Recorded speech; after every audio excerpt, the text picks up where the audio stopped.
next, the premiere of a saga about three families whose lives are entwined with hatred, jealousy, rivalry, and love. Mackenzie, next. During World War II, thousands of servicemen were shot down while flying over enemy-occupied territory. Last night, a single plane was shot down. One man bailed out, it seems, because a parachute was found. If captured, vital information could be obtained through torturous interrogation. There's nothing anybody can do except hope he's dead. There's a great deal Lifeline can do. Ordinary citizens made extraordinary efforts to help these men escape. We deal with airmen, not passengers who might be dangerous. I have to get back to England as soon as possible. I must be got out of enemy-occupied territory now. If you're from an escape route, I must be sent down the line at once. Brussels was the site of one such group, Lifeline. Headquarters was a cafe frequented by the Nazi elite. Germans are bad enough, but Belgian Nazis like him.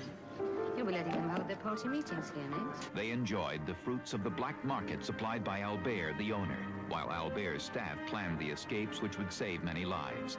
They were the secret army. Sunday.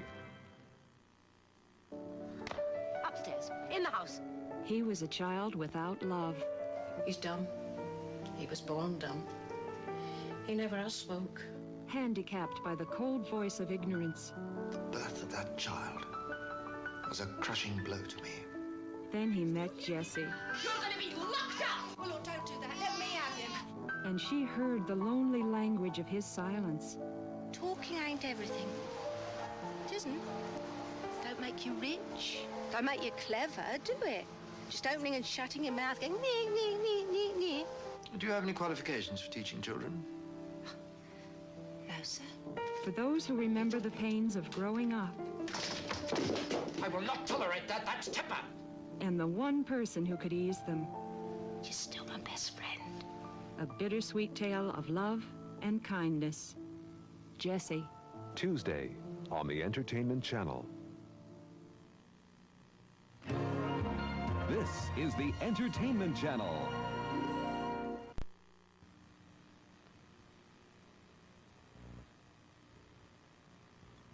The following Entertainment Channel presentation deals with mature subject matter. Parental guidance is advised.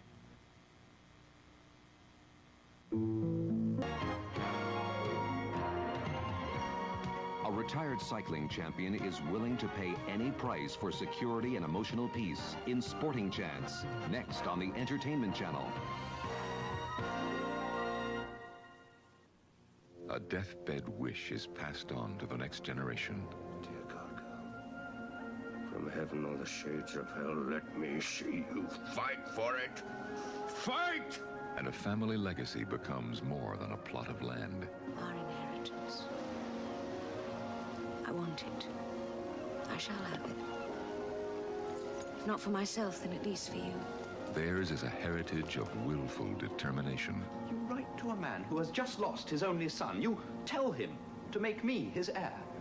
And I'm supposed to thank you. And tempestuous battle nurtures their souls.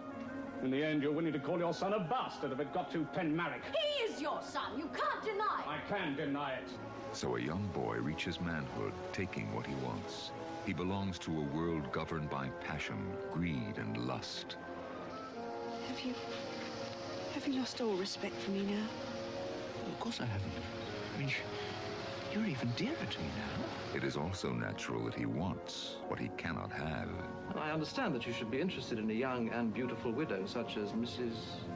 Roslyn.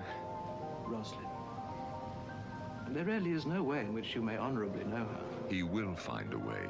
It's in his blood. This is the world of Penmarric. Susan Howitch's best-selling novel comes to life in a special 90-minute premiere. Monday on the Entertainment Channel.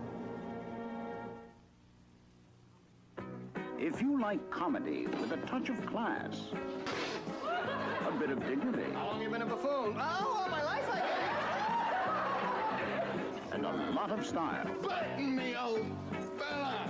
How are you, my old sweetheart? Still got that same old secretary, you know what I mean? You may still enjoy Kelly Monteith. Kelly who? Kelly Monteith? Who's she?